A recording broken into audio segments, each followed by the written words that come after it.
আসসালামু আলাইকুম। সংবাদে আপনাদের সবাইকে স্বাগত জানাচ্ছি। আমি ফিরোজ তোহা। শুরুতেই আরবে কেবলস সংবাদ শিরোনাম। পুরোদমে ভারত পাকিস্তান যুদ্ধ শুরু হয়ে গেছে, আর এই মুহূর্তে আমাদের হাতে এসেছে যুদ্ধের সবথেকে তাজা গুরুত্বপূর্ণ আপডেট সংবাদ। প্রথমে জানাবো, 3টি যুদ্ধবিমান বিধ্বস্তের খবর প্রচারের পর তা সরিয়ে নিল ভারতীয় গণমাধ্যম। পাকিস্তান ভূখণ্ডে গতরাত 1টার পর অপারেশন সিঁদুর নামে অভিযান শুরু করে ভারত। বার্তা সংস্থা রয়টার্স জানিয়েছে, অভিযানের অংশ হিসেবে ভারতের বিমান হামলায় অন্তত 26 জন নিহত এবং 46 জন আহত হয়েছে। এই হামলার সময় পাল্টা জবাব দিয়েছে পাকিস্তানও।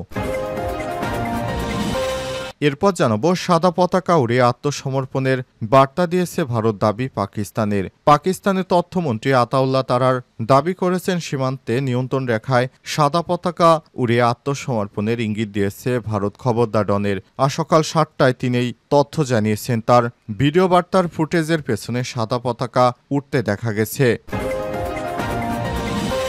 এদিকে পাকিস্তানে ভারতের হামলা চীনের উদ্বেগ। পাকিস্তান ভূখণ্ডে বেশ কয়েকটি স্থানে ভারতের ক্ষেপণাস্ত্র হামলার ঘটনায় গভীর উদ্বেগ প্রকাশ করেছে চীন। এই দুই পারমাণবিক শক্তিধর প্রতিবেশী রাষ্ট্রকে শান্ত থাকার আহ্বান জানিয়েছে দেশটি।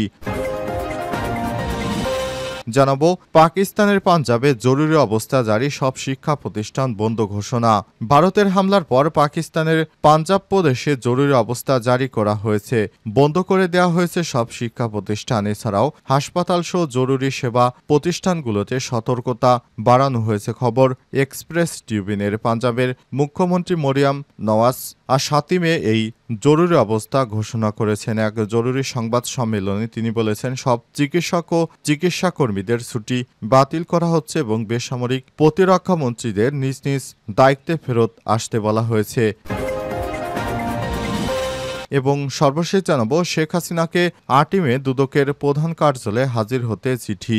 দুর্নীতির অভিযোগে সাবেক প্রধানমন্ত্রী শেখ হাসিনাকে বৃহস্পতিবার 8ই মে দুর্নীতি দমন কমিশন দুদকের প্রধান কার্যালয়ে হাজির হতে চিঠি পাঠানো হয়েছে। দুর্নীতি দমন কমিশন দুদকের সূত্র জানিয়েছে, সাবেক প্রধানমন্ত্রী শেখ হাসিনা সহ কয়েকজনের কাছে তলবি চিঠি পাঠানো হয়েছে। বুধবার 7ই মে এই তথ্য জানানো হয়েছে। প্রিয় দর্শক, এতক্ষণ শুনছিলেন সংবাদ শিরোনাম, এবারে বিস্তারিত। তবে তার আগে বন্ধুরা, অনুরোধ থাকবে এই সংবাদটিতে একটি লাইক দিন। এই চ্যানেলে আপনি নতুন হয়ে থাকলে আমাদের সংবাদটি দেখতে দেখতে চ্যানেলটি সাবস্ক্রাইব করে রাখুন। কমেন্ট করে বন্ধুরা আপনার মূল্যবান মতামত জানিয়ে দিন। আর ভারত পাকিস্তান যুদ্ধে আপনি কোন দলকে সমর্থন করেন কমেন্ট করে জানিয়ে দিন। এবারে বিস্তারিত। ভারতের 3টি যুদ্ধবিমান বিধ্বস্তের খবর প্রচারের পর তা আবারও সরিয়ে নিল ভারতীয় গণমাধ্যম। পাকিস্তান ভূখণ্ডে বুধবার রাত 1টার পর অপারেশন সিঁদুর নামে অভিযান শুরু করে ভারত। বার্তা সংস্থা রয়টার্স জানিয়েছে, অভিযানের অংশ হিসেবে ভারতের বিমান হামলায় অন্তত 26 জন নিহত, 46 জন আহত হয়েছে। এই হামলার সময় পাল্টা জবাব দেয় পাকিস্তান ও দেশটির দাবি ভারতের 5টি যুদ্ধবিমান ভূপাতিত করেছে তাদের সেনাবাহিনীর মধ্যে রয়েছে ফ্রান্সের তৈরি 3টি রাফায়েল যুদ্ধবিমান এবং রাশিয়ার তৈরি 2টি SU-30 এবং MiG-29 যুদ্ধবিমান। তবে ভারতের পক্ষ থেকে আনুষ্ঠানিকভাবে কোনো মন্তব্য না পাওয়া গেলেও সংশ্লিষ্ট কর্মকর্তাদের বরাতে একটি খবর প্রচার করেছে ভারতীয় গণমাধ্যম দ্য হিন্দু। এতে বলা হয়েছে, বুধবার 7ই মে জম্মু ও কাশ্মীরের আখনুর, রামবান এবং পাম্পোর এলাকায় কমপক্ষে 3টি ভারতীয় যুদ্ধবিমান বিধ্বস্ত হয়েছে বলে একজন সরকারি কর্মকর্তা দ্য হিন্দুকে জানিয়েছে। কর্মকর্তারা এখনও এই দুর্ঘটনার সঠিক পরিস্থিতি প্রকাশ করেনি, কিন্তু এই বিষয়টি প্রকাশ করার পর কিছুক্ষণ পরই দ্য হিন্দু পত্রিকাটি এই কন্টেন্টটি সরিয়ে ফেলে। তবে যুক্তরাষ্ট্রের সংবাদ মাধ্যম বার্তা সংস্থা এপি জানিয়েছে, ভারতের 3টি যুদ্ধবিমান বিধ্বস্ত করতে সক্ষম হয়েছে পাকিস্তান এবং একটি ভিডিও প্রকাশ করেছে আন্তর্জাতিক সংবাদ মাধ্যম এপি। সেখানে দেখা গিয়েছে, পাকিস্তানের একটি এলাকায় 3টি যুদ্ধবিমান বিধ্বস্ত হয়েছে এবং সেগুলো সাধারণ জনতা ছবি তুলে উল্লাস করছে। পাকিস্তানকে কোনরূপ সতর্কতা না দিয়ে হঠাৎ করে এই ধরনের ঘৃণিত হামলার কারণে নরেন্দ্র মোদী বিশ্বব্যাপী নিন্দিত হচ্ছেন। সাদা পতাকা উড়ে আত্মসমর্পণের বার্তা দিয়েছে ভারত দাবি পাকিস্তানের তথ্যমন্ত্রী আতাউল্লাহ তারার দাবি করেছেন সীমান্তে নিয়ন্ত্রণ রেখায় সাদা পতাকা উড়িয়ে আত্মসমর্পণের ইঙ্গিত দিয়েছে ভারত। খবর ডনের আজ সকাল 7টার দিকে তিনি এই তথ্য জানান। তার ভিডিও বার্তার ফুটেজের পেছনে সাদা পতাকা উঠতে দেখা গেছে।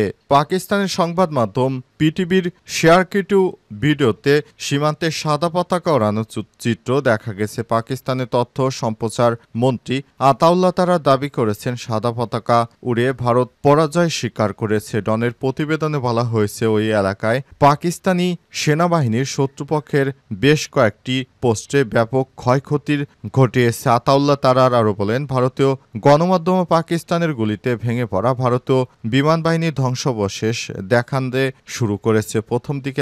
প্রথমে তারা নানারূপ জল্পনা কল্পনা করলেও সর্বশেষ যখন বিদেশি গণমাধ্যম এই সংবাদগুলো প্রকাশ করেছে, এরপরই তারা এই ধরনের তথ্য সামনে আনতে বাধ্য হয়েছে। পাকিস্তানের তথ্যমন্ত্রী বলেন, ভারতীয় বাহিনী সাধারণ নাগরিকদের উপর হামলা চালালেও পাকিস্তান সশস্ত্র বাহিনী কেবল সামরিক লক্ষ্যবস্তুতে আঘাত হেনেছে এবং সেগুলো ধ্বংস করেছে। এদিকে ভারতের হামলায় পাকিস্তানে ২৬ জন বেসামরিক মানুষ নিহত এবং ৪৬ জন আহত হয়েছে বলে জানিয়েছে পাকিস্তানের আন্তঃবাহিনী জনসংযোগ পরিদপ্তর ISPR।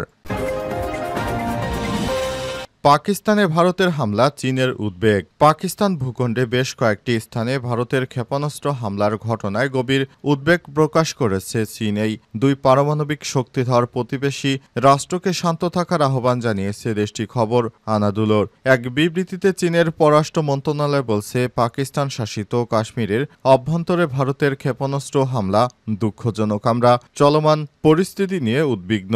ভারত এবং পাকিস্তান সর্বদা একে অপরের প্রতিবেশী, যাদের আলাদা করা সম্ভব নয়। এতে আরও বলা হয়েছে, চীন সকল ধরনের সন্ত্রাসবাদের বিরোধিতা করে। আমরা বীরত্বের সাথে উভয় পক্ষকে শান্তি ও স্থিতিশীলতা বজায় রাখার আহ্বান জানাচ্ছি। পরিস্থিতি আরও জটিল করে তুলতে পারে এমন পদক্ষেপ নেওয়া থেকে বিরত থাকার জন্য আহ্বান জানাচ্ছি। ভারতের এমন এক সময় হামলার তথ্য প্রকাশ হলো পাকিস্তানকে সমর্থন দিয়েছে তুরস্কের পররাষ্ট্রমন্ত্রী হাকান ফিদান। পাকিস্তানের পররাষ্ট্রমন্ত্রী মোহাম্মদ ইসাকদারের সঙ্গে ফোনালাপে নিরীহ বেসামরিক নাগরিকদের হত্যার বিরুদ্ধে পাকিস্তানের প্রতি সংহতি প্রকাশ করেছেন তিনি। হামলার ঘটনায় জাতিসংঘের মহাসচিব অ্যান্টোনিও গুতেরেস উদ্বেগ প্রকাশ করেছেন। ভারত ও পাকিস্তান দুই দেশের কাছ থেকেই সর্বোচ্চ মাত্রার সংযত আচরণ প্রত্যাশা করেছেন তিনি। এছাড়াও ভারতের এমন কাজকে লজ্জাজনক বলেও উল্লেখ করেছে মার্কিন প্রেসিডেন্ট ডোনাল্ড ট্রাম্প। তিনি বলেছেন, এটা দুঃখজনক। দুই দেশের মধ্যকার উত্তেজনা পরিস্থিতিকর আরও বাড়বে এবং এখান থেকেই শুরু হতে পারে তৃতীয় বিশ্বযুদ্ধ, এমনটাই আশঙ্কা করছে অনেকে আবার গাজাওয়াতুল হিন্দ অর্থাৎ ভারতে হিন্দু মুসলিমদের যুদ্ধ বেঁধে যেতে পারে এমন আশঙ্কা প্রকাশ করেছে। শেখ হাসিনাকে ৮ই মে দুদকের প্রধান কার্যালয়ে হাজির হতে নির্দেশ। দুর্নীতির অভিযোগে সাবেক প্রধানমন্ত্রী শেখ হাসিনাকে বৃহস্পতিবার ৮ই মে দুর্নীতি দমন কমিশন দুদক প্রধান কার্যালয়ে হাজির হতে চিঠি পাঠানো হয়েছে। দুর্নীতি দমন কমিশন দুদক সূত্র জানিয়েছে, সাবেক প্রধানমন্ত্রী শেখ হাসিনা সহ কয়েকজনের কাছে তলবি চিঠি পাঠানো হয়েছে। বুধবার ৭ই মে তথ্য জানা গেছে। এর আগে ৫ই মে দুদকের প্রধান কার্যালয় থেকে পাঠানো চিঠিতে তাদের ৮ই মে কমিশনের সামনে উপস্থিত হয়ে বক্তব্য দেওয়ার অনুরোধ জানানো হয়েছে। দুদক জানিয়েছে, শেখ হাসিনার কাছে পাঠানো তলব চিঠিটি ঢাকার ধানমন্ডি, সুধাসদন এবং গোপালগঞ্জের টুঙ্গিপাড়ায় ঠিকানায় পাঠানো হয়েছে এবং অন্যান্য ব্যক্তির চিঠিও তাদের ঢাকার বাসভবন ও নিজ নিজ এলাকায় স্থায়ী ঠিকানায় পাঠানো হয়েছে। তলব করা ব্যক্তিদের মধ্যে একজন মাহবুব আলী ইতিমধ্যেই গ্রেপ্তার হয়েছেন। অন্যদিকে শেখ হাসিনা বর্তমানে ভারতে অবস্থান করছেন এবং মোকাম্মেল হোসেন কাগজপত্র অনুযায়ী পলাতক বলে জানা গেছে। শেখ হাসিনা ৫ই আগস্ট ভারতে পালিয়ে যায় এবং সেখান থেকে তিনি নানারূপ উস্কানিমূলক বক্তব্য দিয়ে যাচ্ছেন। সেটি কোনোভাবেই ভালো চোখে দেখছে না বাংলাদেশের কোনো রাজনৈতিক দলই। তবে বিষয়টি সামনে আসার পরই এবার বিভিন্ন মহল থেকে সমালোচনার ঝড় উঠেছে যে শেখ হাসিনা বাংলাদেশ ছেড়ে পালিয়ে যাওয়ার পরও তিনি ভারতে গিয়ে কিভাবে এই ধরনের ঘৃণ মন্তব্য প্রচার করছেন।